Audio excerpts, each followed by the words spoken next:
My Dinner with Andre is a film wherein two men, Wally and Andre, have a conversation. It's a simple work, taking place largely in one setting, and it's afforded a real sense of place by its intimate, gradual shifts in cinematography over its runtime.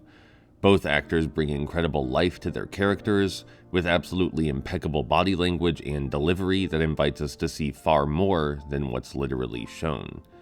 As to the two gentlemen themselves, Wally is a writer and actor, but his art isn't paying. He's a somewhat normal individual by his generation's standard. He proposes to love asking questions, though most of the time his questions are rather superficial. He's the source of much dry, character-focused humor.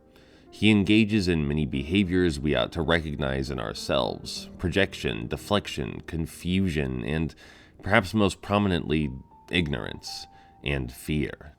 He's closed to a lot of wonder and imagination, living his life in habit. Andre, his counterpart, is rather different. He doesn't seem any less miserable, but he carries more with him. He's intrigued by unique circumstances and has led a very rich, incredibly varied life. He digs at the nature of human introspection and has paid witness to fascinating accounts of human behavior, the likes of which most of us will never experience ourselves. His familiarity with raw emotional intimacy has lent him a great deal of insight into the human condition and the depths of human expression.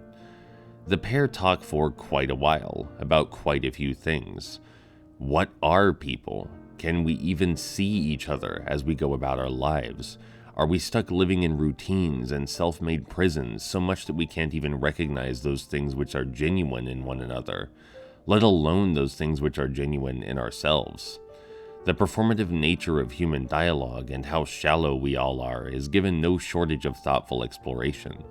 The film snowballs from there into many topics which are frequently on my mind, such as how little we value conscious thought, how little we experience existence as ourselves, and how superficial art has become. We're dulled to the beauty and life of the world around us. It is easy, for myself in particular, to favor Andre's talking points. He proposes we allow that which is numinous and intrinsic to us, our anima and being, to take the forefront, that we ought to ask ourselves who we are, why we are, and live according to our most preciously held revelations. But that begs the question, are we enough by ourselves?